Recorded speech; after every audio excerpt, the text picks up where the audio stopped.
옛날 어느 산골 마을의 산안개가 아침마다 지붕 낮은 초가들을 덮고 저녁이면 쑥 굽는 냄새가 골짜기 물소리와 함께 천천히 내려오던 때가 있었어요. 그 마을은 큰 길에서도 한참 비켜난 곳이라 장사꾼도 해가 높이 떠야 겨우 찾아왔고 눈이 많이 내리는 겨울이면 사흘씩 사람 발자국이 끊기곤 했지요. 그래도 사람들은 우물가에서 안부를 묻고 부엌 연기만 보아도 어느 집 밥이 늦는지 알 만큼 서로의 살림을 알고 살았습니다. 마을 끝 검은 솔숲으로 들어가는 길목에는 숯을 구워 파는 늙은 남자 강노인의 집이 있었습니다. 집이라 해도 작은 방 하나와 낮은 부엌비가 새는 헛간뿐이었고 마당에는 늘 검은 숯가루가 얇게 내려앉아 있었지요. 강노인은 아내도 자식도 없이 오래 살았지만 어느 해 봄장마 뒤 산길에서 울고 있던 갓난아이 하나를 주워 길렀습니다. 그 아이가 바로 도윤이었고 마을 사람들은 그를 숫쟁이 집 아이로만 불렀습니다. 도윤은 다른 아이들처럼 좋은 종이와 붓을 가져본 적이 없었습니다. 그러나 나뭇가지를 주워 젖은 흙바닥에 글자 비슷한 모양을 그리면 한 번 본 것은 오래 잊지 않았고 장터에서 서당 아이들이 외우는 글소리를 들으면 집에 돌아와 혼자 중얼거리며 따라했습니다. 강노인은 처음에는 아이 장난이라 여겼지만 도윤이 곡식 장부에 틀린 수를 바로잡고 약초꾼이 흘린 길 이름까지 기억해내자 마음속으로 조용히 놀랐습니다. 도윤은 영특했지만 늘 조심스럽게 살았습니다. 숫쟁이 집아이가 너무 똑똑하다는 말은 좋은 말이 되지 않았기 때문입니다. 마을 아이들이 네가 아무리 알아도 글방에 앉을 자리는 없다고 놀리면 그는 웃지도 울지도 않고 숯더미 옆에 앉아 꺼져가는 불빛만 바라보았습니다. 강노인은 그럴 때마다 불은 속으로 오래 타야 좋은 숯을 남긴다고 말했지만 도윤의 마음 한쪽에는 언젠가 자기 이름으로 불릴 날이 올까 하는 작은 바람이 있었습니다. 마을 가운데에는 기와가 높고 담장이 긴 대감댁이 있었습니다. 대문에는 사나운 문지기가 앉아 있었고 앞마당에는 하인과 계집종들이 해 뜨기 전부터 해진 뒤까지 바쁘게 오갔지요. 그 집 부엌 뒤 작은 헛간에서 잠을 자는 아이가 하나 있었는데 이름은 아리였습니다. 아리는 10살도 되기 전에 먼 고을 장터에서 팔려왔다고 했고 처음 온 날부터 누구에게도 자기 집 이야기를 길게 하지 않았습니다. 아리는 몸집이 작고 목소리도 낮았지만 손이 빠르고 눈이 밝았습니다. 쌀을 씻을 때는 돌멩이 하나도 놓치지 않았고 안채 마님이 찻잔을 내려놓는 소리만 듣고도 그날 기분을 알아차렸습니다. 다른 아이들이 몰래 남은 떡을 집어먹다 들키면 아리는 먼저 물동이를 들고 나가 꾸중을 피하게 해주었고 늙은 부엌어멈이 허리를 펴지 못하면 말없이 불을 살폈습니다. 그래서 하인들은 아리를 가엾게 여기면서도 깊은 속은 잘 알지 못했습니다. 아리가 가장 두려워한 것은 안채 사람들의 눈빛이었습니다. 대감 부인은 웃을 때도 차갑고 집사는 고개를 숙인 아이들의 등만 보고도 트집을 잡았습니다. 어느 날부터인가 대감댁 안채에서는 밤마다 낮은 속삭임이 오갔고 낡은 상자들이 창고에서 안방으로 옮겨졌습니다. 아리는 그때마다 부엌문 틈으로 불빛을 보았지만 계집종이 알면 안 되는 일이라 여겨 고개를 더 깊이 숙였습니다. 그래도 마음은 자꾸 불안하게 흔들렸습니다. 그의 늦가을은 유난히 바람이 차가웠습니다. 3번 나무 잎은 일찍 떨어졌고 새벽마다 우물가 물동이 가장자리에 얇은 얼음이 잡혔습니다. 숯을 구워야 하는 강노인은 밤새 사너리 숯가마를 지켰고 도윤은 새벽이면 따뜻한 재를 모아 집으로 날랐습니다. 대감댁에서도 겨울 준비가 한창이라 아리는 마른 무청을 묶고 장독대 주변을 쓸고 부엌 아궁이의 불씨가 꺼지지 않게 살폈습니다. 모두가 바쁘게 움직였지만 마을에는 이상한 고요가 감돌았습니다. 그날 새벽 도윤은 숯가마 옆에서 이상한 울음소리를 들었습니다. 처음에는 산고양이가 덫에 걸린 줄 알았으나 바람이 쐐자 그 소리는 사람 아이의 얇은 울음처럼 들렸습니다. 도유는 가슴이 덜컥 내려앉아 제 바구니를 내려놓고 솔숲 안쪽으로 걸어갔습니다. 길은 젖은 낙엽으로 미끄러웠고 새벽 안개가 발목까지 내려와 있었습니다. 그는 누가 있느냐고 작게 물었지만 대답은 없고 울음만 산비탈 아래서 다시 들려왔습니다. 같은 시간 아리도 대감댁 뒷댐에서 물을 길러 가다가 그 소리를 들었습니다. 부엌 검엄은 아직 일어나지 않았고 문지기는 대문 옆에서 꾸벅꾸벅 졸고 있었습니다. 아리는 빗물동이를 내려놓고 소리 나는 쪽으로 조심스레 걸었습니다. 대감댁 담 뒤에는 산으로 오르는 좁은 샛길이 있었고 그 길은 평소 하인들도 잘 가지 않는 곳이었습니다. 아리는 혹시 버려진 짐승일까 두려웠지만 울음이 너무 가늘고 애처로워 발길을 멈출 수 없었습니다. 도윤과 아리는 안개 낀 산길 가운데에서 마주쳤습니다. 둘은 서로를 알아보았지만 평소 말을 섞은 적은 많지 않았습니다. 도윤은 숟가루 묻은 손으로 입가를 가리며 너도 들었느냐고 물었고 아리는 고개만 끄덕였습니다. 두 아이는 더 말하지 않고 울음이 나는 쪽으로 내려갔습니다. 낙엽이 수북한 바위 틈 아래 낡은 누비 포대기에 쌓인 어린아이가 떨고 있었습니다. 아이의 입술은 파랗고 작은 손은 허공을 더듬듯 움켜쥐고 있었습니다. 아리는 놀란 마음을 삼키고 먼저 포대기를 끌어안았습니다. 살아있어요 하고 낮게 말하자 도유는 급히 자기 저고리를 벗어 아이 위에 덮었습니다. 아이는 두 사람의 온기를 느꼈는지 울음을 조금 낮추었고 그때 포대기 한쪽이 젖은 낙엽에 걸려 벌어졌습니다. 아리는 아이의 어깨를 감싸려다 멈칫했습니다. 왼쪽 어깨 위에 붉은 꽃잎 3장이 모인 듯한 자국이 선명하게 찍혀 있었기 때문입니다. 그것은 상처도 멍도 아닌 이상한 표식처럼 보였습니다. 도윤도 그 자국을 보았습니다. 산속 어둠에서도 붉은 빛이 사라지지 않았고 아이가 몸을 움직일 때마다 마치 오래된 인장처럼 또렷했습니다. 도윤은 이유를 알 수 없었지만 그 모양을 어디선가 본 듯한 느낌이 들었습니다. 장터에서 지나가던 관원의 깃발이었는지 서당 아이들이 읽던 낡은 그림책이었는지 떠오르지 않았습니다. 아리는 아이의 어깨를 다시 덮으며 이걸 아무에게나 보이면 안 될 것 같아요. 라고 말했습니다. 도윤은 말없이 고개를 끄덕였습니다. 두 아이는 아이를 어디로 데려갈지 잠시 망설였습니다. 대감댁으로 가면 따뜻한 방과 쌀죽은 있겠지만 아리는 그 집 사람들이 이 아이를 반길 것 같지 않았습니다. 산속에 버려진 아이가 하필 대감댁 뒤 샛길에 있었다는 것도 마음에 걸렸지요. 도윤은 자기 집이 가난하고 좁다는 것을 알았지만 강노인은 적어도 우는 아이를 밖으로 내쫓을 사람이 아니었습니다. 그래서 도윤은 우리 집으로 가자. 할아버지가 불을 피워 두셨을 거야. 라고 조용히 말했습니다. 강노인의 집에 도착했을 때 하늘은 겨우 회색으로 밝아지고 있었습니다. 강노인은 숯가마에서 돌아와 젖은 집신을 벗던 참이었고 두 아이가 포대기를 안고 들어오는 것을 보고 눈을 크게 떴습니다. 도윤이 산길에서 있었던 일을 빠르게 말하자 노인은 아무 말 없이 부엌으로 들어가 아궁이에 불을 더 넣었습니다. 아리는 아이를 방바닥에 가장 따뜻한 자리로 옮겼고 강노인은 묵은 쌀 한 줌을 씻어 묽은 죽을 끓였습니다. 그 집은 가난했지만 그 순간만은 누구도 아이를 탓하지 않았습니다.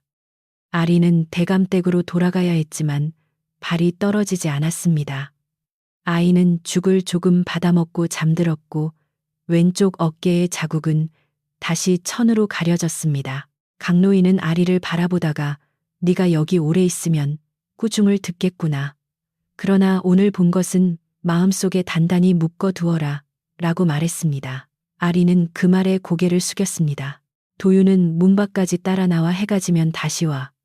아이가 네 손을 찾을지도 몰라라고 했고 아리는 짧게 그럴게요 라고 대답했습니다.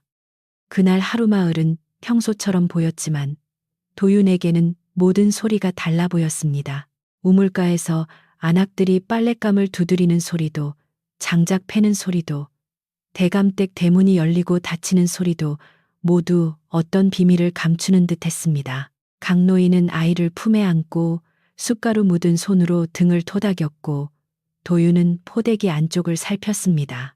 포대기 끝에는 아주 작은 매듭이 하나 있었는데 가난한 집에서 쓰는 헝겊과는 달리 결이 고운 비단 조각이 감춰져 있었습니다. 도유는 그 비단 조각을 펼치고 싶었지만 강노인이 손을 얹어 말렸습니다.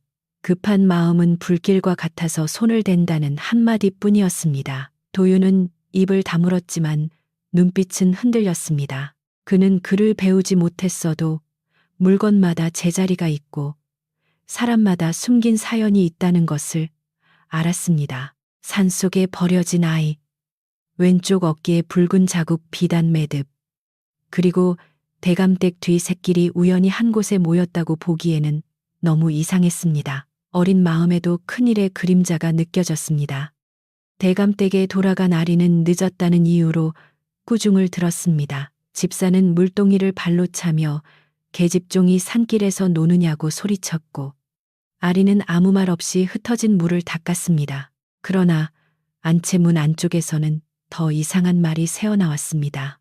대감 부인이 낮고 빠른 목소리로 산 쪽을 다시 찾아라. 흔적이 남으면 안 된다고 말했고 누군가가 아이 울음소리를 들은 자가 있을까 두렵습니다라고 대답했습니다. 아리는 걸레를 쥔 손에 힘이 들어가는 것을 느꼈습니다. 그 말은 아리의 마음을 밤새 붙잡았습니다. 그녀는 부엌에서 무청을 삶고 마당에 널린 그릇을 거두고 쌀독을 닦으면서도 산길의 아이를 떠올렸습니다. 아이의 어깨에 있던 붉은 자국은 눈을 감아도 보였습니다. 아리는 자신도 팔려온 아이라는 사실 때문에 그 아이의 울음이 더 아프게 들렸습니다. 누군가 아이를 버렸다면 그 아이는 아무것도 잘못하지 않았을 것입니다. 아리는 속으로 다짐했습니다. 다시 숫쟁이 집에 가서 아이가 숨을 고르게 쉬는지 확인하겠다고요. 해가 서쪽 산 너머로 기울자 마을에는 푸른 그림자가 내려왔습니다. 도유는 낮 동안 모아둔 마른 솔가지를 부엌 옆에 쌓고 강노인이 끓인 죽을 식혔습니다. 버려진 아이는 아직 이름이 없었지만 이상하게도 도윤이 손가락을 내밀면 작은 손으로 꼭 붙잡았습니다. 강노인은 그 모습을 보며 오래전 도윤을 처음 안았을 때를 떠올렸습니다. 그 역시 버려진 아이였고 누구의 피인지 몰라 천한 이름으로 불렸지만 그래도 살아남아 이렇게 다른 아이를 지키고 있었습니다. 아리가 어둠을 틈타 숫쟁이 집으로 왔을 때 강노인은 문을 조금 열어두고 기다리고 있었습니다. 아리는 품 안에서 대감댁 부엌에 남은 헝겊과 따뜻한 보리떡 한 조각을 꺼냈습니다. 많지는 않아요. 들키면 안 돼서요. 라고 말하자 강노인은 고맙다는 말 대신 떡을 반으로 갈라 새 아이 앞에 놓았습니다. 도유는 아리에게 낮에 찾은 비단 매듭을 보여주었고 아리는 그것을 보는 순간 숨을 삼켰습니다. 그 비단의 짜임이 대감댁 안채 상자에서 본 천과 닮아 있었기 때문입니다. 아리는 낮에 들은 말을 조심스럽게 전했습니다. 산 쪽을 다시 찾으라는 말, 흔적이 남으면 안 된다는 말, 아이 울음소리를 들은 사람이 있을지 두려워하던 목소리까지 빠짐없이 말했습니다. 도유는 얼굴이 굳어졌고 강노인은 아궁이 불씨를 오래 바라보았습니다. 이 아이는 산이 버린 아이가 아니구나. 사람이 산에 맡긴 아이구나. 라고 노인이 천천히 말하자 방 안 공기가 더 무거워졌습니다. 그래도 아이는 세 사람의 걱정을 모르는 듯 작은 숨을 고르게 쉬었습니다. 그날 밤 도유는 잠을 이루지 못했습니다. 초가 지붕 위로 바람이 지나가고 산짐승 우는 소리가 멀리서 들렸지만 그의 귀에는 아이 울음소리와 대감댁 속삭임만 남아 있었습니다. 그는 숟가루 묻은 손을 씻고 나뭇가지 하나를 가져와 마당 흙에 아이 어깨에 붉은 자국을 그려보았습니다. 꽃잎 3장처럼 보이다가도 산봉우리 3개처럼 보였고 또 어느 귀한 집 문장처럼 보이기도 했습니다. 도유는 그 모양을 잊지 않으려 여러 번 다시 그렸습니다. 아리도 대감댁 헛간에서 쉽게 잠들지 못했습니다. 다른 계집종들이 코를 골며 잠든 뒤 그녀는 낡은 이불을 끌어안고 천장 그림자를 바라보았습니다. 어릴 적 자기 이름을 불러주던 어머니 목소리는 이제 흐릿했지만 오늘 아이를 안았을 때 느낀 떨림은 선명했습니다. 버려진 아이가 살아야 한다는 생각이 마음속에 단단히 자리 잡았습니다. 아리는 내일도 꾸중을 듣더라도 숫쟁이 집에 가겠다고 결심했습니다. 그리고 언젠가 아이의 자국이 무엇인지 반드시 알아내겠다고 마음먹었습니다. 새벽이 다시 올 무렵 숫쟁이 집 아궁이에는 작은 불씨가 남아 있었습니다. 강노인은 그 불씨를 살리며 도윤에게 오늘부터 네 눈은 산길을 보고 네 귀는 마을 말을 들어야 한다고 말했습니다. 도윤은 대답 대신 고개를 숙였습니다. 그는 아직 어른도 아니고 가진 것도 없고 배운 글도 적었습니다. 하지만 그의 마음은 이상하리만큼 맑았습니다. 자기처럼 버려진 아이가 또다시 이름 없이 사라지게 두고 싶지 않았습니다. 그래서 그는 아이의 작은 손을 잡고 아주 낮게 말했습니다. 우리가 널 지킬게. 아침이 밝자 숫쟁이 집 굴뚝에서 피어오르는 연기는 평소보다 조금 더 짙었습니다. 강노인은 아이가 추울까봐 아궁이에 장작을 더 넣었고 도윤은 마른 짚을 깔아 방 안쪽을 부드럽게 만들었습니다. 이름 없는 아이는 밤새 열이 조금 올랐지만 아리가 가져온 헝겊으로 이마를 닦아주자 새벽녘에는 숨이 고르게 돌아왔습니다. 강록? 도윤은 아침마다 하던 대로 숫자루를 메고 마을 아래 장터 쪽으로 내려갔지만 마음은 자꾸 집에 남겨둔 아이에게 향했습니다. 길가의 감나무는 잎을 거의 떨어뜨렸고 까치들이 앙상한 가지 위에서 소란스레 울었습니다. 우물가에 모인 안악들은 도윤을 보자 말을 멈추었다가 그가 지나가자 다시 속삭였습니다. 숫쟁이 집에 갓난애가 들어왔다더라 하는 말이 바람처럼 뒤따라왔고 도윤은 들은 척하지 않으려 발걸음을 더 빨리 했습니다. 마을에서 소문은 늘 물보다 빠르게 흘렀습니다. 아침에 우물가에서 나온 말은 낮이 되기 전 방앗간으로 갔고 방앗간의 말은 저녁밥 짓는 부엌마다 퍼졌습니다. 어떤 이는 산신이 보낸 아이라고 했고 어떤 이는 흉한 징조라며 혀를 찼습니다. 또 어떤 이는 가난한 숫쟁이가 남의 아이를 몰래 데려와 뒤탈을 만들었다고 했습니다. 사람들은 아이의 얼굴도 보지 못했으면서 이미 아이의 앞날을 마음대로 정해놓은 듯 떠들었습니다. 대감댁에서도 그 소문은 오래 걸리지 않아 안채까지 닿았습니다.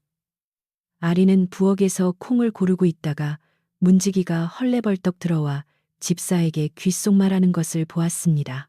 집사의 얼굴은 처음에는 굳었다가 곧 차갑게 펴졌고 그는 안채의 문 앞에서 허리를 굽혀 무언가를 고했습니다. 잠시 뒤 대감 부인의 목소리가 낮게 흘러나왔습니다. 천한 집에 들어간 아이가 마을 입에 오르내리게 두면 안 된다.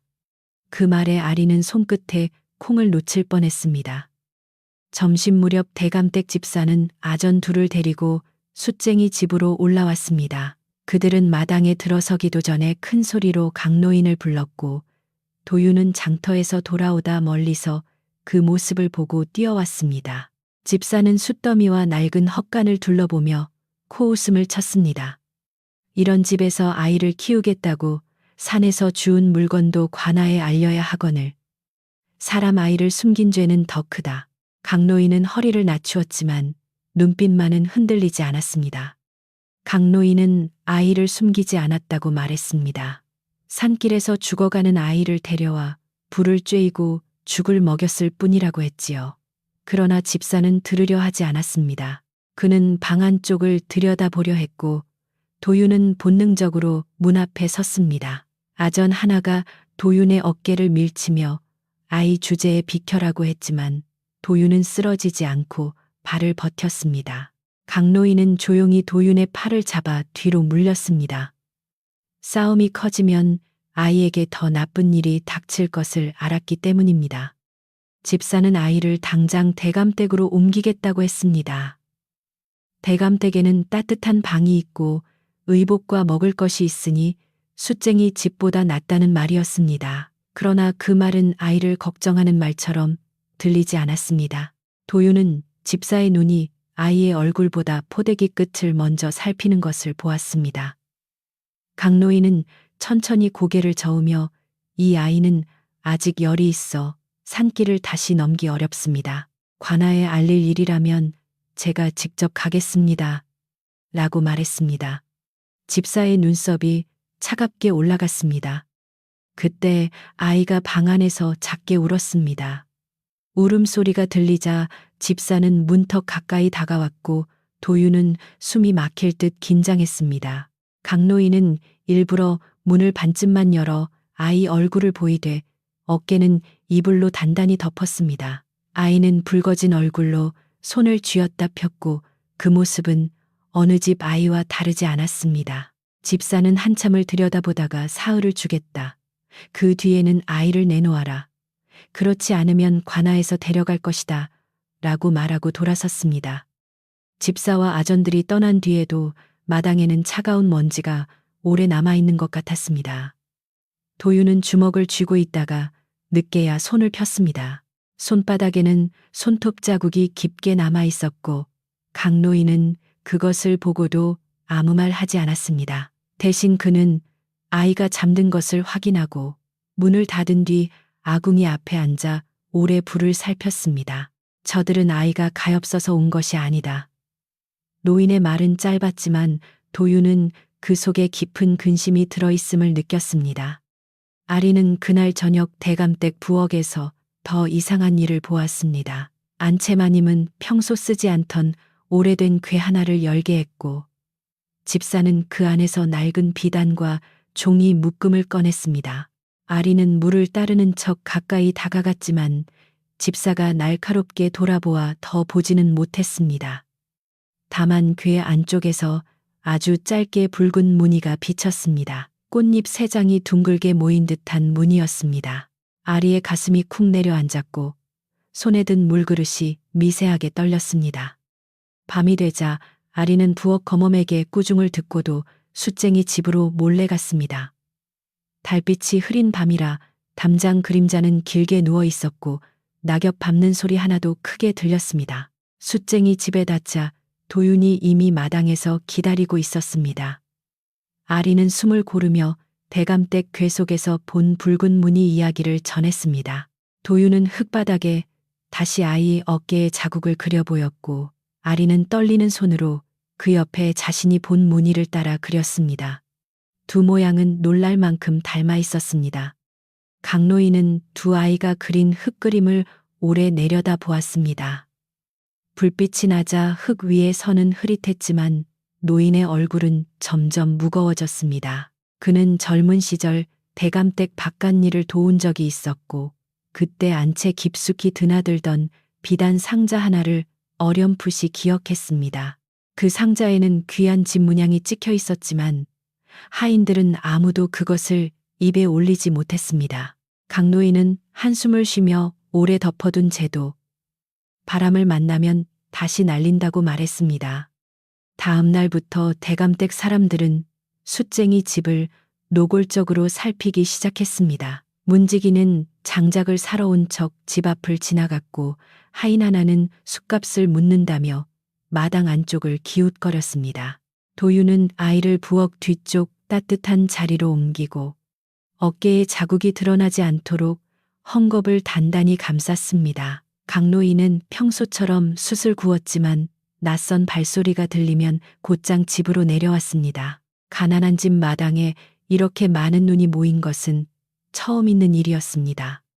마을 사람들의 말도 점점 거칠어졌습니다. 어떤 이는 대감댁에서 데려가겠다는데 왜 버티느냐고 했고 어떤 이는 아이에게 나쁜 사연이 있으니 멀리하는 게 낫다고 했습니다. 우물가에서는 숫쟁이 집에 들어온 아이 때문에 마을에 관할 일이 생기면 어쩌나 하는 걱정이 나왔고 장터에서는 도윤 그 아이가 너무 나서서 탈이다라는 말도 돌았습니다.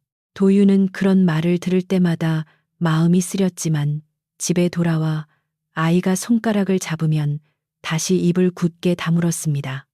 아리의 형편도 더 어려워졌습니다. 대감댁 집사는 그녀가 자주 부엌 뒷문으로 나가는 것을 눈치채고 물 쐰는 일과 장독대 청소를 다른 아이에게 맡겼습니다. 아리는 안채와 부엌 사이에 붙들려 더 바쁘게 움직였고 밤에도 쉽게 빠져나갈 수 없었습니다.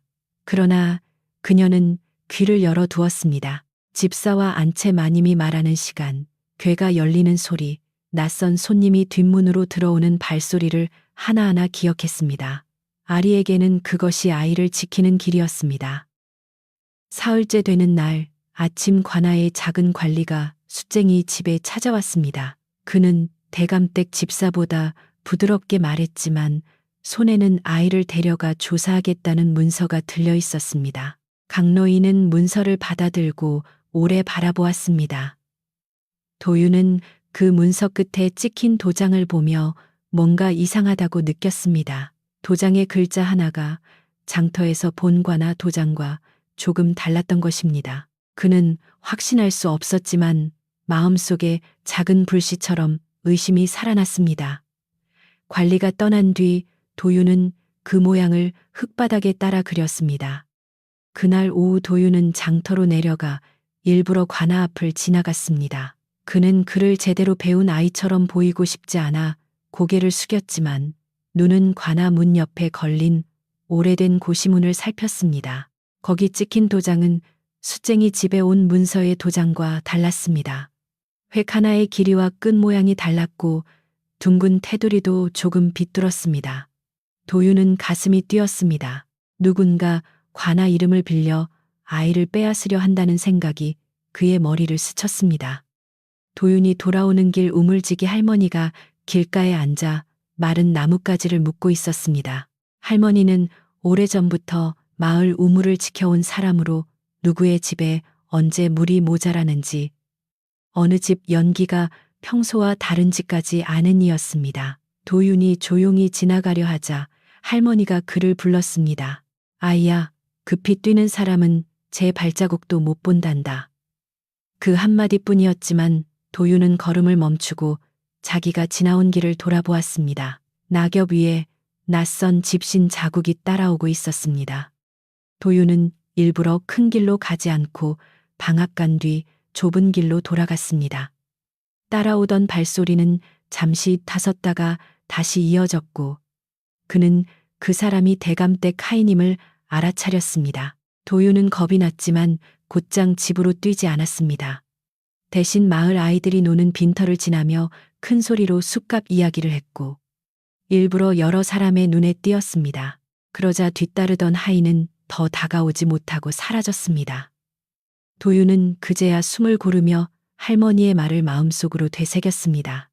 저녁이 되자 우물지기 할머니가 숫쟁이 집으로 찾아왔습니다. 그녀는 빈 물동이를 들고 와 물을 얻으러 온 척했지만 방안 아이의 숨소리를 듣고는 오래 문가에 서 있었습니다. 강노인은 할머니를 방으로 모셨고 아리도 어렵게 빠져나와 그 자리에 앉았습니다. 할머니는 아이의 얼굴을 보더니 눈가가 조금 떨렸습니다. 그러나 아무것도 묻지 않고 아이의 어깨에 천을 들추려 하지도 않았습니다. 그녀는 다만 보아야 할 때까지는 감추어야 산다고 한마디 했습니다. 할머니가 돌아간 뒤 강노인은 아이들의 앞에 작은 등잔을 놓았습니다. 그는 이제부터 더 조심해야 한다고 했습니다. 아이의 자국을 본 사람은 셋뿐이어야 하며 비단 매듭은 마루 및 항아리 속에 숨겨야 한다고 했습니다. 도윤은 자신이 본 가짜 도장 이야기를 꺼냈고 아리는 대감댁 궤 속의 붉은 무늬와 밤마다 찾아오는 낯선 손님 이야기를 전했습니다. 각각의 이야기는 조각처럼 흩어져 있었지만 모두 한 곳을 향해 가는 듯 했습니다. 그곳은 대감댁 안채였습니다. 그 무렵 대감댁에서는 또 다른 움직임이 있었습니다. 대감 부인은 멀리 사는 친척이라며 낯선 여인을 불러들였고 그 여인은 아이를 잃은 어미처럼 울 준비가 된 얼굴을 하고 있었습니다. 집사는 하인들에게 숫쟁이 집 아이가 본래 이 여인의 핏줄이라 한다고 말하게 했고 마을 사람들 사이에는 새 소문이 퍼졌습니다. 버려진 아이가 대감댁과 상관없고 어느 미친 여인이 몰래 낳은 아이라는 말이었습니다. 아리는 그 여인의 눈에 슬픔보다 두려움이 먼저 서린 것을 보았습니다. 며칠 뒤 그 여인은 마을 우물가에 나타나 일부러 사람들 앞에서 울었습니다. 내 아이를 돌려주시오. 가난한 숫쟁이가 내 품에서 빼앗아갔소. 라고 말하자 안악들은 놀라 수군거렸습니다. 도유는 우물가 건너편에서 그 말을 듣고 피가 식는 듯 했습니다. 그 여인은 아이 얼굴도 제대로 본 적 없는 듯 했지만 사람들은 눈물 흘리는 어미의 말을 쉽게 믿으려 했습니다. 우물지기 할머니만은 물동이를 천천히 내려놓고 여인을 바라보았습니다. 그녀는 아무 말 없이 여인의 손목에 묻은 고운 향가루를 보았습니다. 그날 밤 숫쟁이 집은 더 깊은 걱정에 잠겼습니다. 가짜 문서에 이어 가짜 어미까지 나타났으니 사흘 뒤에는 더 큰 일이 올 것이 분명했습니다. 강노인은 아이를 품에 안고 천천히 흔들었고 도유는 문틈밖에 어둠을 살폈습니다. 아리는 대감댁으로 돌아가기 전 아이의 이마를 쓰다듬으며 내일은 안채 창고에 들어갈 길을 찾아볼게요. 라고 속삭였습니다. 도유는 말리려 했지만 아리의 눈빛이 이미 굳어 있었습니다. 어린아이 셋의 운명은 점점 마을 전체의 말과 시선 속으로 끌려가고 있었습니다. 새벽 가까이 바람이 세게 불어 초가 지붕이 낮게 울었습니다. 도유는 잠든 아이 옆에 앉아 흙바닥에 세 가지 모양을 그렸습니다. 아이의 붉은 자국, 대감댁 궤속무늬 가짜 관아 도장에 어긋난 획이었습니다. 그는 아직 모든 뜻을 알지 못했지만 거짓은 늘 서두르고 참된 것은 조용히 남는다는 생각이 들었습니다. 강노인은 등잔불을 끄며 오늘은 자거라. 내일은 네 눈이 더 맑아야 한다고 말했습니다. 도유는 아이의 작은 손을 덮어주고 조심스레 눈을 감았습니다. 아리는 다음날 새벽 부엌어멈이 장독대에 된장을 살피러 나간 틈을 기다렸습니다. 대감댁 안채 창고는 평소 자물쇠가 걸려 있었지만 전날 밤 낯선 여인이 머물며 궤를 뒤진 뒤로 빗장이 완전히 닫히지 않은 것을 아리는 보았습니다. 그녀는 물동이를 든 척 창고 옆으로 다가가 숨을 죽였습니다. 마당에는 서리가 하얗게 내려 있었고 그녀의 맨발은 차가웠지만 마음은 더 차갑고 또렷했습니다. 창고 안은 묵은 종이 냄새와 비단 냄새가 섞여 있었습니다. 벽 쪽에는 낡은 함들이 층층이 쌓여 있었고 한가운데 낮은 탁자 위에는 어젯밤 대감 부인이 꺼내보던 비단 조각이 그대로 놓여 있었습니다. 아리는 손끝으로 먼지를 밀어내며 그 조각을 살폈습니다. 붉은 꽃잎 3장 같은 무늬가 금실로 둘러져 있었고 그 아래에는 아주 작은 글씨가 적혀 있었지만 그녀는 읽을 수 없었습니다. 다만 그 무늬가 아이 어깨의 자국과 같은 모양이라는 것은 분명했습니다. 아리가 비단을 제자리에 내려놓으려는 순간 창고 밖에서 발소리가 들렸습니다. 그녀는 황급히 쌀가마 뒤로 몸을 숨겼습니다. 집사와 낯선 여인이 들어왔고 뒤이어 대감 부인의 낮은 목소리가 따라왔습니다. 숫쟁이 집 아이가 표식을 드러내기 전에 끝내야 한다. 그 애를 데려오면 어미라는 말만 반복하거라. 여인은 떨리는 목소리로 제가 틀리면 어찌합니까? 라고 물었고 대감 부인은 네가 틀리는 게 아니라 우리가 맞게 만들 것이다 라고 말했습니다. 아리는 숨조차 크게 쉬지 못했습니다. 집사는 낡은 문서 한 장을 펼쳐 여인에게 보여주며 이름은 순덕이라 하라. 남편은 장삿길에 죽었고 아이는 산길에서 잃어버렸다고 말하면 된다고 낮게 일렀습니다. 여인은 문서를 보며 고개를 끄덕였지만 손끝이 떨렸습니다. 아리는 그 문서의 끝에 찍힌 도장을 보았습니다. 도윤이 말했던 가짜 관아 도장과 같은 모양이었습니다. 획 하나가 어긋난 그 도장은 창고의 희미한 빛 속에서도 이상하게 눈에 띄었습니다. 사람들이 창고를 나간 뒤에도 아리는 한동안 움직이지 못했습니다. 무릎이 떨리고 입술이 말랐지만 그녀는 방금 들은 말을 잊지 않으려 마음속으로 여러 번 되뇌었습니다. 순덕 장사길, 산길, 잃어버린 아이, 우리가 맞게 만들 것이다. 그런 말들은 아리의 어린 가슴에 돌멩이처럼 가라앉았습니다. 그녀는 몰래 탁자 밑에 떨어져 있던 작은 종이 조각을 집어 품에 넣었습니다. 글자는 알 수 없었지만 붉은 도장 가장자리와 찍힌 선이 그대로 남아 있었습니다. 그날 낮 도윤은 장터에서 돌아오는 길에 이상한 물건을 보았습니다. 대감댁 하인 하나가 종이를 태우기 위해 냇가 돌무더기 뒤로 가고 있었던 것입니다. 도윤은 멀리 떨어져 그를 지켜보다가 하인이 사라진 뒤 재를 뒤졌습니다. 대부분은 까맣게 탔지만 젖은 낙엽 밑에 한 조각이 덜 타 남아 있었습니다. 거기에는 산길 저점이 붉은 표식이라는 글자가 희미하게 남아 있었습니다. 도윤은 글자를 완전히 읽지는 못했지만 서당 담장 밖에서 들은 소리로 그 뜻을 짐작했습니다. 도윤은 그 종이 조각을 품에 넣고 곧장 우물가로 갔습니다. 우물지기 할머니는 물을 칸는 척 앉아 있었지만 도윤이 다가오자 이미 그가 무언가를 가지고 온 것을 아는 눈빛이었습니다. 도윤은 종이 조각을 내밀며 할머니, 이게 무슨 말인지 보아주세요 라고 속삭였습니다. 할머니는 찢긴 글자를 오래 들여다보더니 얼굴이 어두워졌습니다. 그녀는 잊힌 아이를 찾는 글이 아니라 찾은 아이를 다시 숨기려는 글이다 라고 말했습니다. 그 말은 도윤의 마음을 더욱 무겁게 했습니다. 그는 집으로 돌아와 강노인에게 종이 조각을 보였습니다. 강노인은 오래전 대감댁 바깥마당에서 보았던 밤을 떠올렸습니다. 비가 억수같이 오던 밤, 대감댁 뒷문으로 작은 수레가 나갔고 수레 옆에는 젖은 비단 보자기를 아는 여인이 있었습니다. 그때 집사는 하인들에게 숯가마 쪽 길을 비우라 명했고 강노인은 멀리서 그 모습을 보았으나 천한 심부름꾼이라 아무것도 묻지 못했습니다. 강노인은 그 기억을 말하며 손을 떨었습니다. 그 밤에 나는 아이 울음도 들은 듯했다. 하지만 비가 너무 세고 대감댁 사람들의 눈이 무서워 그냥 고개를 숙였다. 도윤은 노인을 탓하지 않았습니다. 가난한 사람은 억울한 일을 보아도 입을 열기 어려운 때가 많다는 것을 이미 알고 있었기 때문입니다.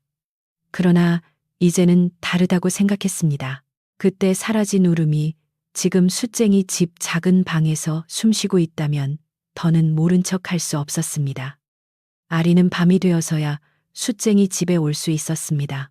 그녀는 품에서 낮에 숨겨온 종이 조각을 꺼냈고 도윤은 냇가에서 주운 탄종이를 꺼냈습니다. 두 조각을 나란히 놓자 찢긴 선이 조금 맞물렸습니다. 글자는 여전히 많이 비어 있었지만 붉은 표식 산길 저점이 대감댁 뒷문이라는 말이 이어졌습니다. 강노인은 마루 밑 항아리에서 비단 매듭을 꺼내 새 물건을 함께 놓았습니다. 작은 방 안에 놓인 조각들은 마치 오래 묻힌 길을 조금씩 드러내고 있었습니다.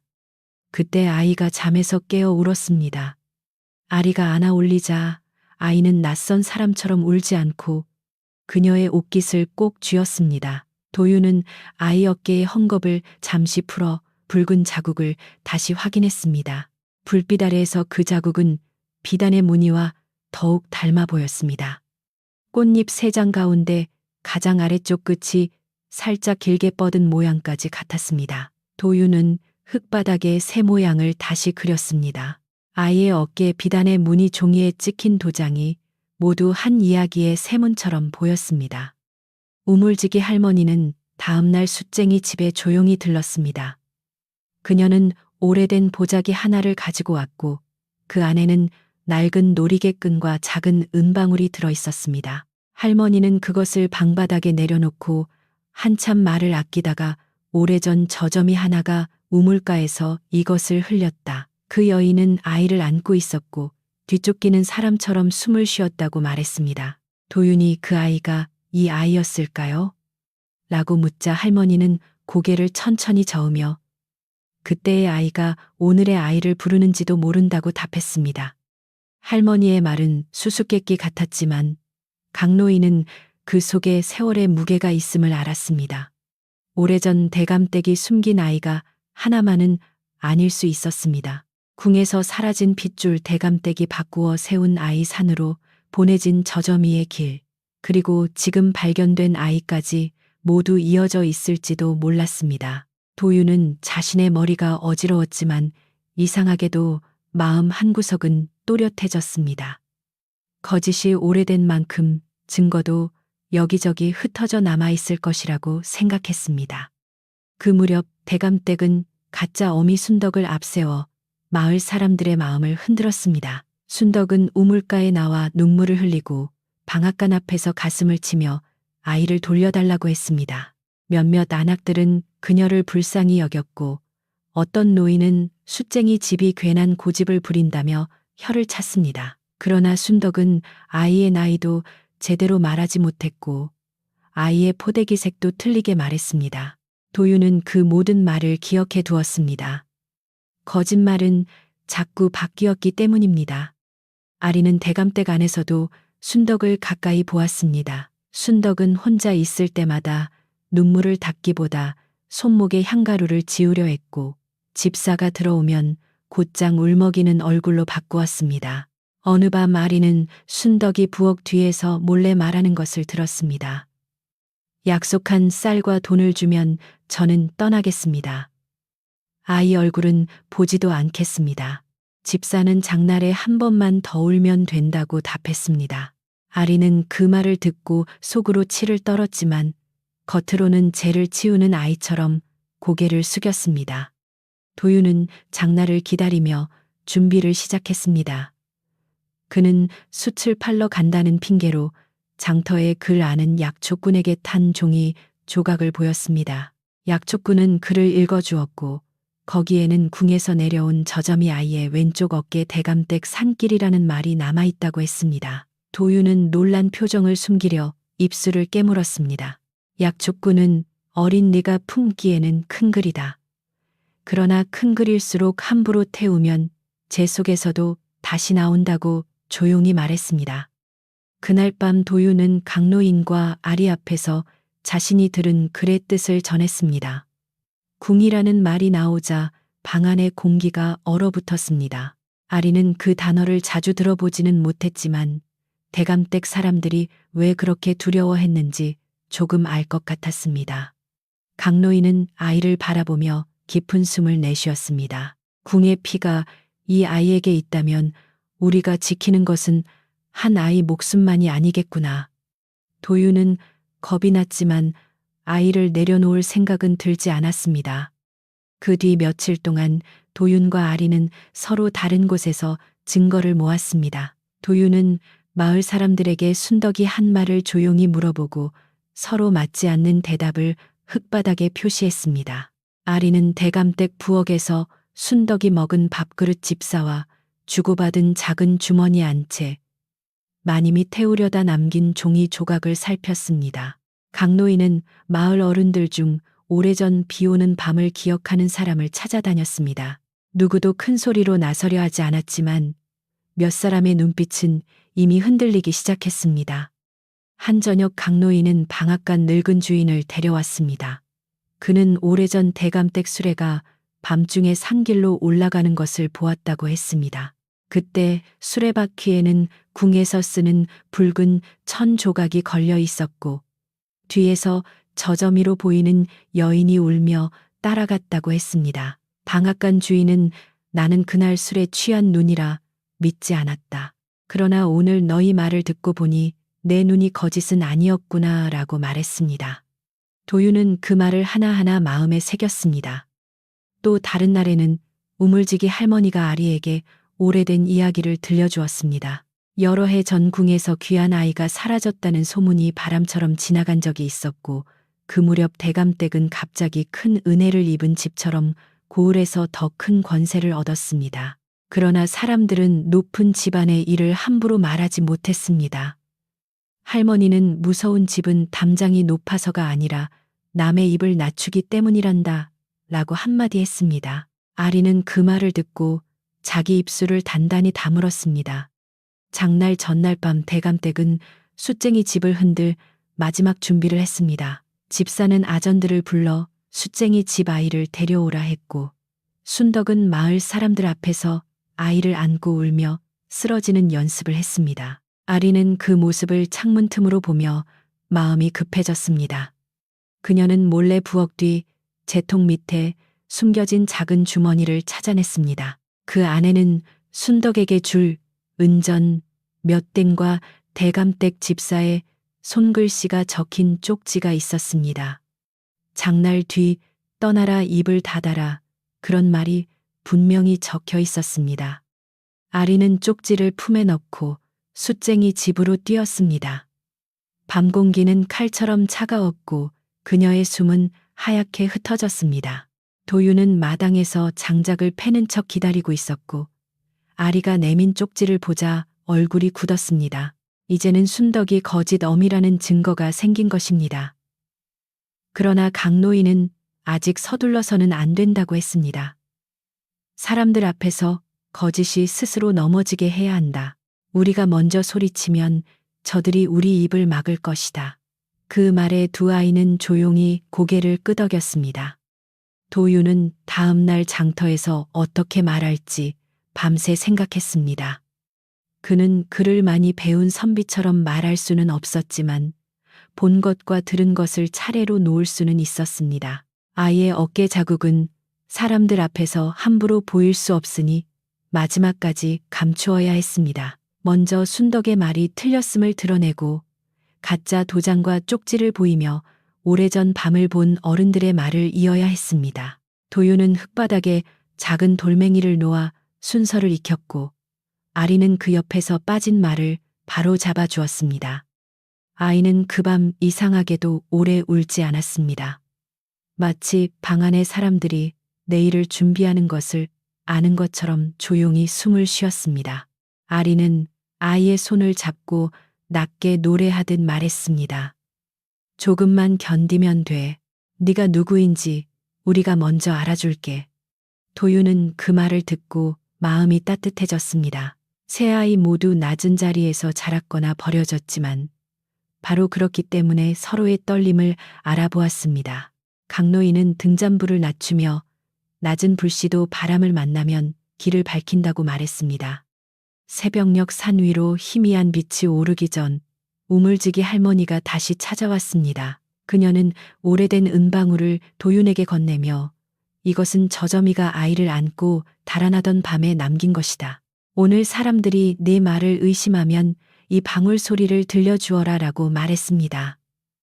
도윤은 두 손으로 그것을 받았습니다. 작은 방울은 오래되어 빛이 바랬지만 흔들자 맑고 가는 소리가 났습니다. 아리는 그 소리를 듣는 순간 이상하게 눈물이 고였습니다. 누군가 오래전 끝내 지키지 못한 약속이 이제 다시 깨어나는 듯 했습니다. 해가 뜨자 장터로 가는 길에 사람들이 모이기 시작했습니다. 대감댁 집사는 이미 순덕을 앞세우고 우물가에 서 있었고, 몇몇 아전들은 숫쟁이 집으로 올라올 준비를 하고 있었습니다. 도유는 비단 매듭과 종이 조각 가짜 쪽지와 은방울을 작은 보자기에 싸서 품에 넣었습니다. 아리는 대감댁 계집종 옷을 입은 채였지만 오늘만큼은 고개를 숙이지 않기로 마음먹었습니다. 강노인은 아이를 품에 안고 천천히 문 밖으로 나섰습니다. 그들의 발걸음은 작았지만 오래된 비밀을 향해 분명히 나아가고 있었습니다. 장터 우물가에는 아침부터 사람들이 모여 있었습니다. 가을 끝에 찬바람이 장터 천막을 흔들고 말린 고추와 무청 냄새가 바람 사이로 섞여 흘렀습니다. 순덕은 대감댁 집사 옆에서 눈물을 훔치며 서 있었고, 아전들은 마치 큰 죄인을 데리러 온 사람처럼 어깨를 세웠습니다.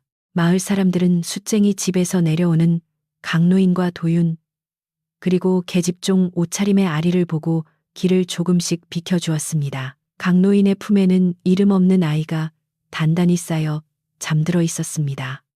집사는 사람들 앞에서 먼저 목소리를 높였습니다. 이 숫쟁이가 남의 아이를 숨겼다. 여기 이 여인이 잃어버린 자식을 찾으러 왔으니 모두가 보는 앞에서 아이를 돌려주게 하라. 그의 말은 또렷하고 단단했지만 눈은 사람들의 마음이 어디로 기우는지 빠르게 살폈습니다. 순덕은 그 말에 맞춰 가슴을 치며 울었고 몇몇 안악은 안쓰러운 표정으로 고개를 끄덕였습니다. 그러나 우물지기 할머니만은 우물 돌턱에 앉아 물동이 손잡이를 천천히 쓰다듬고 있었습니다. 강노인은 아이를 품에 안은 채 한 걸음 앞으로 나왔습니다. 그는 큰 소리를 내는 사람이 아니었기에 장터가 잠시 조용해질 때까지 기다렸습니다. 산길에서 죽어가던 아이를 데려와 살렸을 뿐이요. 어미가 있다면 돌려주는 것이 옳지만 거짓 어미에게 내줄 수는 없소. 그 말에 사람들 사이에서 낮은 웅성거림이 일었습니다. 집사는 곧장 웃음을 터뜨리며 천한 숫쟁이가 어찌 어미를 가리느냐고 했고 도유는 그 말을 듣고도 고개를 숙이지 않았습니다. 도유는 품에서 작은 종이 조각 하나를 꺼냈습니다. 그것은 대감댁에서 만든 가짜 문서의 도장이 찍힌 조각이었습니다. 도유는 장터관아 문 옆에 고시문을 가리키며 말했습니다. 관아문서라 하였지만 저 도장과 이 도장은 같지 않습니다. 테두리도 다르고 끝획도 다릅니다. 사람들은 처음엔 어린아이 말이라 웃으려 했지만 장터 글을 아는 약촉군이 앞으로 나와 두 도장을 살펴보았습니다. 약촉군은 얼굴을 굳히고 이 아이 말이 맞소. 이 도장은 관아 도장이 아니오라고 했습니다. 그 말이 떨어지자 아전들의 얼굴이 조금씩 달라졌습니다. 그들도 집사가 내민 문서만 믿고 왔을 뿐 도장을 자세히 살핀 적은 없었습니다. 집사는 얼른 말을 돌리려 했습니다. 도장이 무엇이 중요하냐? 어미가 여기 있지 않느냐? 그러자 도유는 순덕을 바라보며 조심스럽지만 또렷하게 물었습니다. 그 아이는 언제 잃어버렸습니까? 어떤 포대기에 쌓여 있었습니까? 왼쪽 어깨에는 무엇이 있었습니까? 순덕은 눈물을 멈추지 않으려 애썼지만 입술이 먼저 흔들렸습니다. 순덕은 산길에서 아이를 잃었다고 했으나 어느 산길인지 말하지 못했습니다. 포대기는 푸른 천이었다고 했다가 집사가 눈짓하자 누런 누비천이었다고 바꾸었습니다. 아이의 어깨 이야기가 나오자 그녀는 어린아이 어깨에 무엇이 있겠느냐고 얼버무렸습니다. 장터 사람들은 서로 얼굴을 마주 보았습니다. 어미라면 포대기 냄새까지 기억할 것이라던 한 안악의 말이 조용히 번졌습니다. 순덕은 다시 울음을 크게 터뜨리려 했지만 이번에는 그 울음이 처음처럼 사람들의 마음을 붙잡지 못했습니다. 아리가 앞으로 나왔습니다. 대감댁 계집종이 사람들 앞에 서는 일은 쉽지 않았지만 그녀는 두 손을 모으고 떨리는 목소리를 붙잡았습니다. 저 여인은 대감댁 창고에서 집사에게 말을 배웠습니다. 장사길에 죽은 남편 산길에서 잃은 아이 순덕이라는 이름도 그곳에서 정해졌습니다. 집사는 벌컥 소리를 질렀습니다. 계집종이 감히 거짓을 꾸민다. 아리는 고개를 들고 품에서 작은 쪽지를 꺼냈습니다. 거기에는 장날 뒤 떠나라, 입을 닫아라 하는 말이 집사의 손글씨로 적혀 있었습니다. 사람들은 그 쪽지를 보기 위해 앞으로 몰려들었습니다. 약촉군은 글을 읽어주었고 순덕의 얼굴은 창백하게 식었습니다. 집사는 쪽지가 자기 것이 아니라고 우겼지만 마을 서당 훈장이 장터에 와 있다가 글씨를 살펴보았습니다. 훈장은 평소 대감댁에 글을 써주던 일이 있어 집사의 글씨를 알았습니다. 그는 오래 망설이다가 이 글씨는 내가 여러 번 본 손이오라고 낮게 말했습니다. 그 한마디에 장터의 공기가 달라졌습니다. 높은 집의 말보다 글씨의 흔적이 더 무겁게 사람들 앞에 놓였습니다. 집사는 더 세게 밀어붙이려 했습니다. 아이 하나 때문에 대감댁을 모함하다니 너희가 모두 벌을 받을 것이다. 그러나 그 말에는 처음 같은 힘이 없었습니다. 그때 우물지기 할머니가 천천히 일어났습니다. 허리는 굽었지만 눈빛은 맑았습니다. 할머니는 품에서 작은 은방울을 꺼내 손바닥 위에 올려놓았습니다. 여러 해 전 비오는 밤 저점이 하나가 이 우물가를 지나 산길로 갔다. 그 품에는 귀한 비단에 쌓인 아이가 있었고 이 방울을 흘리고 갔다. 할머니의 목소리는 작았지만 모두가 들었습니다. 방울을 흔들자 맑고 가는 소리가 장터에 퍼졌습니다. 그 소리는 이상하게도 소란한 사람들의 입을 잠시 멈추게 했습니다. 할머니는 이어 말했습니다. 그날 대감댁 뒷문으로 수레가 나갔고 수레에는 붉은 꽃잎 3장 같은 문양이 붙은 천이 걸려 있었다. 나는 늙었지만 그 소리와 그 문양은 잊지 않았다. 대감댁 집사는 얼굴을 붉히며 늙은이가 헛것을 보았다고 했지만 방앗간 주인이 앞으로 나왔습니다. 그는 같은 밤 수레바퀴에 걸린 붉은 천을 보았다고 증언했습니다. 방앗간 주인은 사람들 앞에서 오래 묵은 두려움을 내려놓듯 천천히 말했습니다. 나는 그때 술에 취했다 생각하고 입을 닫았어. 하지만 오늘 보니 내 눈이 틀린 것이 아니었소. 그 수레는 대감댁 수레였고 비를 맞은 여인은 아이를 붙잡고 울고 있었소. 사람들은 더 크게 웅성거렸습니다. 누구도 대감댁을 쉽게 거스르지 못하던 마을에서 늙은이들이 하나둘 오래된 밤을 기억해내고 있었습니다. 도유는 그 소리를 들으며 자기 가슴이 세차게 뛰는 것을 느꼈습니다. 강노인은 이제 아이의 어깨를 사람들에게 보일 때가 왔음을 알았습니다. 그는 아이가 놀라지 않도록 천천히 포대기를 풀었습니다. 아리는 옆에서 바람을 막아주었고 도유는 비단 매듭을 펼쳐들었습니다. 아이의 왼쪽 어깨에 붉은 꽃잎 3장 같은 자국이 드러나자 사람들은 숨을 삼켰습니다. 도윤이 펼친 비단 조각의 무늬와 그 자국은 크기만 다를 뿐 모양이 같았습니다. 약초꾼도 훈장도 우물가 안악들도 한동안 아무 말 하지 못했습니다. 대감댁 집사는 그 순간 달려들어 비단을 빼앗으려 했습니다. 그러나 장터에 있던 남정네들이 그의 팔을 붙잡았습니다. 아전들도 이제는 집사의 말만 따를 수 없었습니다. 그들 중 하나가 엄한 얼굴로 집사에게 물었습니다. 관아 도장을 속인 문서와 거짓 어미를 세운 일은 가볍지 않소. 대감댁 안채에서 이 일을 누가 시켰소. 집사는 입을 굳게 다물었지만 순덕은 더 버티지 못하고 그 자리에 주저앉았습니다. 그녀는 울며 모든 것이 대감 부인과 집사의 짓이었다고 털어놓았습니다. 순덕의 고백이 나오자 장터의 소란은 한층 더 커졌습니다. 그녀는 아이를 낳은 적도 잃은 적도 없고 빚 때문에 대감댁 일을 맡았다고 했습니다. 아이를 한 번 안고 울면 쌀과 은전을 주겠다는 약속을 받았으며 장날 뒤 다른 고을로 보내주겠다는 말도 들었다고 했습니다. 사람들은 분노했지만 강노인은 순덕을 향해 돌을 던지지 말라 손짓했습니다. 굶주린 사람을 거짓으로 세운 자가 더 큰 죄인이다. 그의 말에 몇몇 사람은 들고 있던 막대기를 조용히 내렸습니다. 그때 대감 부인이 가마를 타고 장터로 들어왔습니다. 그녀는 일이 뜻대로 풀렸는지 확인하러 온 것이었으나 장터의 분위기가 달라진 것을 보고 얼굴이 굳었습니다. 사람들은 예전처럼 길게 머리를 숙이지 않았고 집사는 붙잡힌 채 고개를 들지 못했습니다.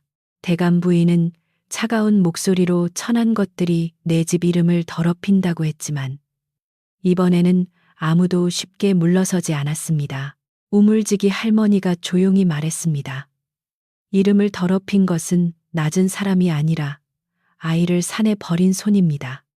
대감 부인은 처음에는 모든 일을 부인했습니다. 그러나 아리가 창고에서 본 비단 문양과 도윤이 주운 탄 종이, 순덕의 쪽지와 가짜 문서, 우물지기 할머니와 방앗간 주인의 증언이 차례로 놓이자 그녀의 말은 점점 짧아졌습니다. 훈장은 탄 종이에 남은 글을 읽어주었고 그 속에는 궁에서 온 저점이와 왼쪽 어깨에 붉은 표식 대감댁 뒤문이라는 말이 남아 있었습니다. 사람들은 비로소 이것이 단순히 버려진 아이의 문제가 아님을 알게 되었습니다. 고을 수령도 뒤늦게 장터로 왔습니다. 그는 처음에는 대감댁 눈치를 보았지만 너무 많은 사람이 같은 증거를 보고 있었기에 덮을 수 없었습니다. 수령은 집사와 가짜 문서를 만든 아전을 붙잡아 관하로 데려가라 명했습니다.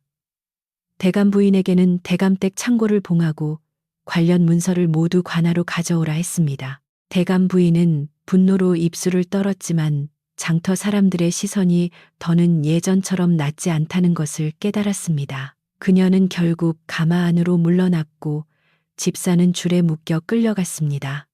장터의 긴장도 한순간에 풀리지는 않았습니다. 아이는 소란에 놀라 울기 시작했고 아리는 얼른 그를 받아 안아 등을 토닥였습니다. 도유는 비단 조각과 종이들을 다시 보자기에 싸며 손끝이 떨리는 것을 느꼈습니다. 그는 자신이 무엇을 해냈는지 아직 실감하지 못했습니다. 강노인은 그런 도윤의 어깨를 조용히 잡았습니다. 오늘 네가 크게 말한 것이 아니다. 오래 눌린 말들이 네 입을 빌려 나온 것이다. 그 말에 도윤은 목이 메어 아무 대답도 하지 못했습니다.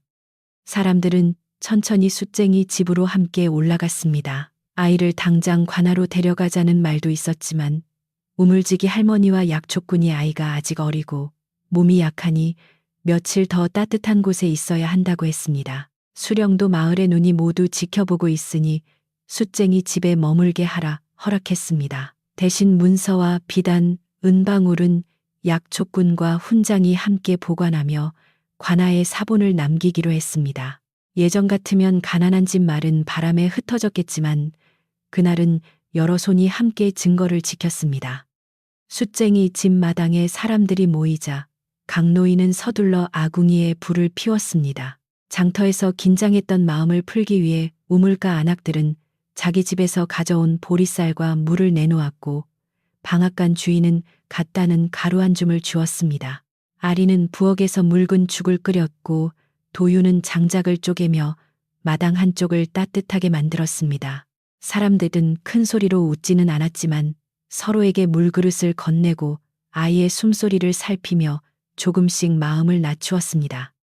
그날 저녁 숫쟁이 집에서는 오랜만에 여럿이 둘러앉아 밥을 먹었습니다. 보리죽에는 무와 말린 나물이 들어갔고 대감댁 잔치상처럼 화려하지는 않았지만 누구도 허겁지겁 빼앗아 먹지 않았습니다. 우물지기 할머니는 아이를 바라보다가 살아남은 아이는 마을의 빚이기도 하다고 말했습니다. 사람들은 고개를 끄덕였습니다. 그동안 마을은 대감댁이 무서워 모른 척했고 가난한 숫쟁이 집을 쉽게 의심했습니다. 이제 그 부끄러움도 따뜻한 죽그릇 앞에서 조용히 드러났습니다. 아리는 밤이 깊어도 대감댁으로 돌아가지 않았습니다. 수령이 대감댁 창고를 봉하러 사람을 보냈고 부엌어멈이 직접 와서 오늘은 여기 있어라. 네가 돌아가면 또 무슨 트집을 잡을지 모른다고 말했습니다. 아리는 그 말을 듣고 처음으로 긴 숨을 내쉬었습니다. 계집종으로 팔려온 뒤 언제나 남의 지시에 따라 움직였던 그녀에게 그날 밤 숫쟁이 집방 한쪽은 이상하게도 자기 자리처럼 느껴졌습니다. 아이는 아리의 무릎 위에서 조용히 잠들었습니다. 도유는 마당에 남아 흙바닥에 그렸던 표식들을 발로 지웠습니다. 이제 그 자국은 숨기기 위한 그림이 아니라 사람들 앞에서 밝혀진 증거가 되었습니다. 그러나 그는 기뻐하기만 할 수 없었습니다. 궁까지 이어진 비밀이라면 앞으로도 더 큰 사람들이 움직일 것이고 아이가 진짜 누구인지 밝히는 길은 아직 끝나지 않았기 때문입니다. 강노인은 도윤 곁에 서서 말했습니다. 오늘은 여기까지 지켰으니 오늘 밤만큼은 마음을 눕혀라. 도윤은 그제야 고개를 끄덕였습니다. 관하로 끌려간 집사는 그날 밤 더 이상 마을에 명령을 내릴 수 없었습니다. 대감 부인은 안채에 갇힌 듯 조용했고 대감댁 하인들도 서로 눈치를 보며 문을 닫았습니다. 높은 담장 안에서 오래 숨겨온 일들이 처음으로 바깥 바람을 맞은 것이었습니다. 마을 사람들은 각자 집으로 돌아가면서도 숫쟁이 집 굴뚝의 연기를 돌아보았습니다. 그 연기는 가난하고 낮은 집에서 피어났지만 그날은 마을 한가운데를 덮은 두려움을 조금씩 걷어내는 듯 했습니다. 밤이 깊어지자 숫쟁이 집은 다시 조용해졌습니다. 방 안에는 아이의 고른 숨소리 아리의 낮은 자장가 강노인이 장작을 밀어넣는 소리만 남았습니다. 도윤은 문가에 기대어 앉아 장터에서 보았던 사람들의 얼굴을 떠올렸습니다. 처음에는 의심하던 이들이 나중에는 고개를 숙였고 겁에 눌렸던 어른들이 하나둘 입을 열었습니다. 도윤은 낮은 사람들이 아무 힘도 없는 것이 아니라 서로의 말을 믿어줄 때 힘이 생긴다는 것을 처음으로 알았습니다. 새벽녘 가까이 우물지기 할머니가 돌아가기 전 아이의 이마를 한 번 쓰다듬었습니다. 오늘은 큰 바람이 지나갔으니 내일은 작은 밥을 따뜻하게 먹이면 된다. 할머니의 말은 늘 그렇듯 짧았지만 방안 사람들의 마음을 부드럽게 눌러주었습니다. 강노인은 고개를 숙여 인사했고 아리는 잠든 아이의 어깨를 다시 덮었습니다. 도윤은 등잔불을 낮추며 밖의 산을 바라보았습니다. 어둠은 여전히 깊었지만 멀리 숲 끝에서 아침을 준비하는 새소리가 아주 작게 들려오기 시작했습니다. 며칠 동안 마을은 전에 없이 조심스럽게 움직였습니다. 대감댁 담장 안에서는 관아 사람들이 창고를 열고 문서와 비단 상자를 살폈고 마을 사람들은 우물가에 모여 낮은 목소리로 지난 일을 되짚었습니다. 숫쟁이 집에는 아침마다 누군가 보리쌀 한 줌, 말린 나물 한 줌, 낡았지만 깨끗한 아이 옷 한 벌을 두고 갔습니다. 강노인은 처음에는 받기를 망설였지만 우물지기 할머니가 받는 것도 갚을 길을 열어주는 일이다라고 말하자 조용히 고개를 숙였습니다. 이름 없던 아이에게는 작은 이름이 붙었습니다. 아리가 어느 밤 아이의 손을 잡고 산에서 울던 아이가 이제는 빛을 보았으니 별이라고 부르면 어떨까요? 라고 말했고 도윤은 그 이름이 너무 곱다며 고개를 끄덕였습니다. 강노인은 조금 쑥스러운 얼굴로 별아 죽이 식기 전에 먹자 하고 불렀습니다. 그러자 아이가 알아듣기라도 한 듯 눈을 깜빡였고 방안 사람들은 처음으로 마음 놓고 웃었습니다. 그 웃음은 크지 않았지만 오래된 추위를 녹이는 불씨 같았습니다. 관아에서는 대감댁 집사와 가짜 문서를 만든 아전이 차례로 죄를 털어놓았습니다. 대감 부인은 끝까지 모든 일을 하인들의 탓으로 돌리려 했지만 창고에서 나온 비단과 태우다 남은 종이 순덕에게 주는 전 주머니가 그녀의 말을 가로막았습니다. 수령은 더 큰 고을로 문서를 올렸고 궁에서 사람을 내려보낸다는 소식이 산길을 따라 천천히 퍼졌습니다. 마을 사람들은 그 말에 겁을 먹기도 했지만 이번에는 숫쟁이 집을 먼저 의심하지 않았습니다. 모두가 작은 아이의 숨소리를 지켜본 뒤였기 때문입니다. 궁에서 온 사람들은 눈이 내리기 전 어느 맑은 아침에 도착했습니다. 말굽 소리가 마을 큰 길에 울리자 아이들은 담 뒤로 숨고 어른들은 옷깃을 여미며 우물가에 모였습니다. 그들 중 가장 나이 들어 보이는 관원은 숫쟁이 집 앞에서 신발에 흙을 털고 조용히 들어왔습니다. 그는 높은 목소리로 명령하지 않았고 먼저 강노인에게 아이를 살려준 은혜를 잊지 않겠다고 말했습니다. 도윤과 아리는 그의 말투가 대감댁 사람들과 다르다는 것을 느끼고 조금 긴장을 풀었습니다. 관원은 비단 매듭과 아이의 어깨 자국 은방울과 오래된 문서를 차례로 살폈습니다. 그는 모든 것을 서둘러 결론 내리지 않고 우물지기 할머니와 방앗간 주인 약초꾼과 훈장의 말을 따로 들었습니다. 아리에게도 창고에서 들은 말을 다시 물었고 도윤에게는 가짜 도장을 알아본 일을 자세히 물었습니다. 도윤은 떨리는 목소리로 말했지만 관원은 한 번도 비웃지 않았습니다. 그는 오히려 낮은 곳에 눈이 높은 곳에 거짓을 먼저 본다고 조용히 말했습니다. 며칠 뒤 오래전 궁에서 잃어버린 핏줄에 관한 일이 조금씩 밝혀졌습니다. 대감댁은 여러 해 전 궁 안의 다툼을 틈타 귀한 아이의 흔적을 숨기고 그 일을 빌미로 권세를 얻었습니다. 그때 사라진 저점이의 길이 대감댁 산길과 이어졌고 세월이 지나 다시 태어난 핏줄을 없애려 한 손길이 별이를 산속에 버린 것이었습니다. 너무 큰 이야기는 마을 사람들에게 모두 자세히 전해지지 않았지만 한 가지는 분명했습니다. 별이는 버림받을 아이가 아니었고 그 어깨의 자국은 오래 지켜져야 할 약속의 흔적이었습니다. 별이를 곧장 데려가겠다는 말이 나올까봐 아리는 며칠 내내 마음을 졸였습니다.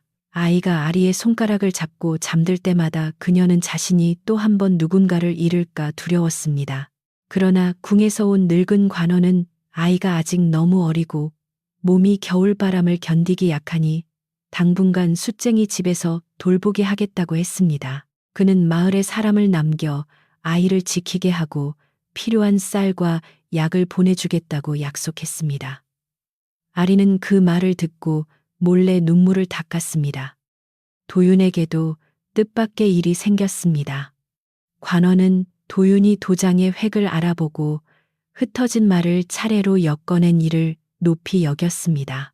그는 강노인에게 이 아이가 글을 배우지 못한 것은 집이 가난해서이지 머리가 모자라서가 아닙니다. 라고 말했습니다. 그리고 마을 서당 훈장에게 도윤을 제자로 받아달라 부탁했습니다. 훈장은 장터에서 이미 도윤의 눈썰미를 보았으므로 흔쾌히 고개를 끄덕였습니다. 도윤은 기쁘면서도 두려워 손을 비볐고 강노인은 눈가를 붉히며 허리를 깊이 숙였습니다. 아리의 처지도 달라졌습니다.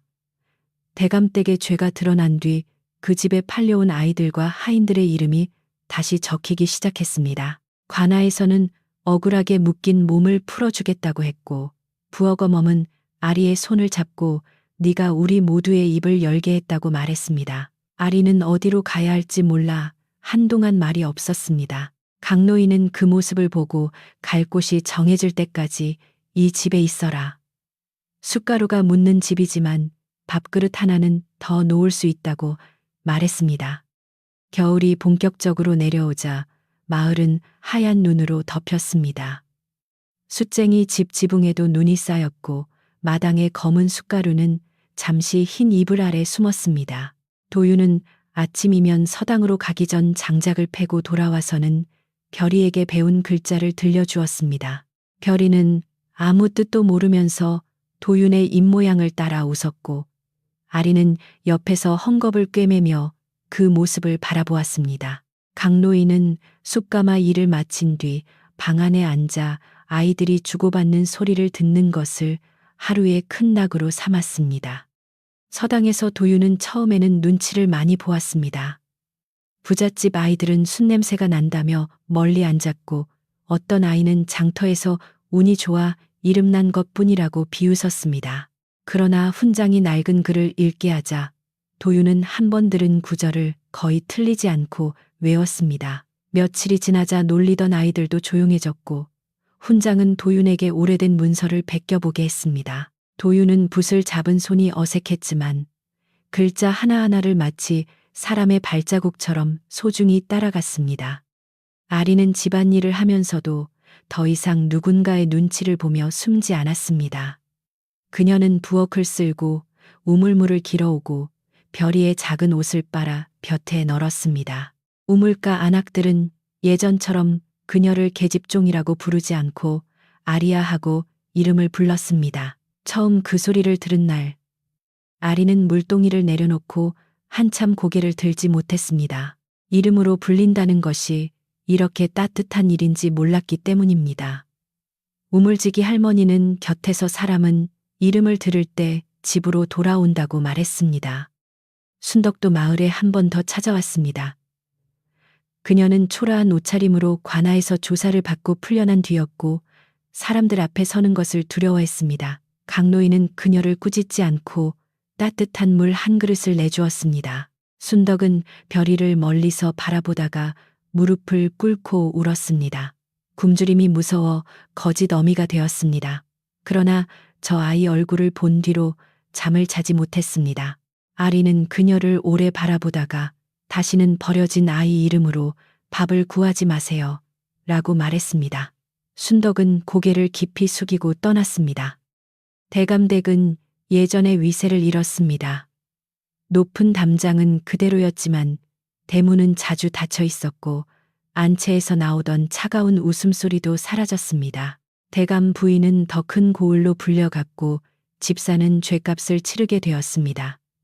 남은 하인들은 관아의 조사 뒤 각자 갈 곳을 정했습니다. 어떤 이는 고향으로 돌아가고 어떤 이는 마을에 남아 품을 팔았습니다. 사람들은 대감댁을 보며 한동안 수군거렸지만 시간이 지나자 그 담장보다 숫쟁이 집 작은 굴뚝 연기를 더 자주 바라보게 되었습니다. 봄이 가까워지자 별이는 제법 살이 오르고 웃음소리도 또렷해졌습니다. 왼쪽 어깨의 붉은 자국은 여전히 선명했지만 이제 그것은 두려움의 표식이 아니었습니다. 아리는 목욕시킬 때마다 그 자리를 부드럽게 닦아주었고 도유는 장난스럽게 우리 별이는 어깨에 봄꽃을 달고 태어났구나라고 말했습니다. 강노인은 그 말을 듣고 껄껄 웃었지만 눈빛에는 늘 조심스러운 마음이 남아 있었습니다. 큰 비밀이 밝혀졌어도 아이의 하루는 따뜻한 밥과 편안한 잠으로 지켜져야 했습니다. 어느 날 궁에서 다시 사람이 내려왔습니다. 그들은 별이를 훗날 안전한 곳으로 모셔야 한다고 말했지만 서두르지는 않았습니다. 대신 도윤과 아리의 일을 함께 보고했습니다. 도윤에게는 그를 계속 배울 길을 마련해주고 아리에게는 자유로운 몸으로 살 수 있는 증서를 내려주었습니다. 아리는 그 작은 종이를 두 손으로 받아들고 한동안 바라보았습니다. 글자는 모두 읽지 못했지만 이제 누구도 자신을 물건처럼 사고팔 수 없다는 뜻만은 알았습니다. 그녀는 조용히 종이를 가슴에 품었습니다. 그날 저녁 마을 사람들은 숫쟁이 집마당에 모여 작은 밥상을 차렸습니다. 큰 잔치라 부를 만큼 넉넉하지는 않았지만 각 집에서 가져온 음식이 조금씩 모이자 따뜻한 상이 되었습니다. 보리밥, 된장국, 말린 나물, 김이 나는 감자, 겨울을 지나 남은 배 한쪽까지 놓였습니다. 방앗간 주인은 떡을 조금 불어왔고 약초꾼은 아이에게 좋은 달인 물을 가져왔습니다. 우물지기 할머니는 밥상 끝에 앉아 오늘은 높은 상보다 마음을 나눈 상이 귀하다고 말했습니다. 도유는 그 밥상 앞에서 낯설게 행복했습니다. 예전에는 마을 사람들이 숫쟁이 집에 들어오면 흠을 잡거나 값을 깎으려는 일뿐이었는데 이제는 아이의 안부를 묻고 강노인의 손을 잡아주었습니다. 그는 자기가 특별한 사람이 되었다고 생각하지 않았습니다. 다만 낮은 자리에서도 보아야 할 것을 보고 말해야 할 때 말할 수 있다는 것을 배웠습니다. 서당에서 배운 글도 중요했지만 산길에서 들은 울음소리를 외면하지 않은 일이 그의 마음에 더 깊이 남았습니다. 아리도 그 밤 오래도록 밥상 곁을 떠나지 않았습니다. 그녀는 밥그릇을 나누고 아이를 재우고 부엌의 불을 살피면서도 자꾸 마당을 바라보았습니다. 사람들은 그녀에게 일을 시키지 않았고 오히려 앉아 먹으라고 자리를 내주었습니다. 아리는 처음에는 어색해했지만 부엌 거멈이 손을 잡아 앉히자 천천히 숟가락을 들었습니다. 따뜻한 국물이 목을 지나가자 가슴속 깊은 곳이 풀리는 것 같았습니다.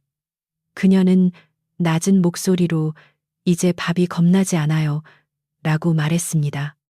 강노인은 아이 셋을 바라보며 오래전 자기 삶을 떠올렸습니다. 젊어서부터 그는 늘 재와 연기 속에서 살았고 높은 집 대문 앞에서는 고개를 숙이는 것이 버릇이었습니다. 하지만 이제 그의 작은 집에는 버려진 아이들이 모여 서로를 살렸고 마을 사람들은 그 집에서 나온 말에 귀를 기울였습니다. 강노인은 술 한 잔도 마시지 않았지만 얼굴이 붉어졌습니다. 그는 별이를 품에 안고 가난한 집이라도 마음이 식지 않으면 사람을 살릴 수 있구나 하고 중얼거렸습니다. 밤이 깊어지자 사람들은 하나둘 집으로 돌아갔습니다. 눈 녹은 물이 처마 끝에서 똑똑 떨어지고 멀리 산에서는 바람이 잦아들었습니다. 도유는 마당을 쓸고 아리는 남은 그릇을 씻어 엎어두었습니다. 별이는 졸린 눈으로 두 사람을 번갈아 보다가 강노인의 품에서 잠들었습니다. 우물지기 할머니는 돌아가기 전 문가에 서서 이 집 불씨는 오래 갈 것이다라고 말했습니다. 그 한마디는 축복처럼 방 안에 남았고 모두가 한동안 조용히 그 말을 들었습니다. 그 뒤로도 삶은 갑자기 화려해지지 않았습니다. 강노인은 여전히 숯을 구웠고 도유는 서당에 다니며 저녁에는 장작을 날랐습니다. 아리는 별이를 돌보고 틈틈이 훈장 부인에게 글자를 배웠습니다. 그러나 같은 일도 예전과는 달랐습니다. 도윤은 장터에서 숫쟁이 집 아이가 아니라 도윤이라 불렸고 아리는 대감댁 계집종이 아니라 아리라 불렸습니다. 별이는 산에서 주운 아이라는 말 대신 마을이 함께 살린 아이라는 말로 기억되었습니다. 이름이 바뀌자 세상의 결도 조금 부드러워졌습니다. 봄꽃이 피기 전 마지막 눈이 내리던 밤, 숫쟁이 집 방 안에는 작은 등잔이 켜져 있었습니다. 아궁이 위에서는 보리죽이 천천히 끓었고 냄비 뚜껑 사이로 흰 김이 올라왔습니다. 도윤은 서당에서 배운 글을 낮게 읽다가 별이가 잠든 것을 보고 목소리를 낮추었습니다. 아리는 작은 이불을 꺼내 별이의 어깨를 덮어주었습니다. 붉은 표식은 이불 아래 조용히 가려졌지만 더 이상 숨겨야만 하는 두려움은 아니었습니다.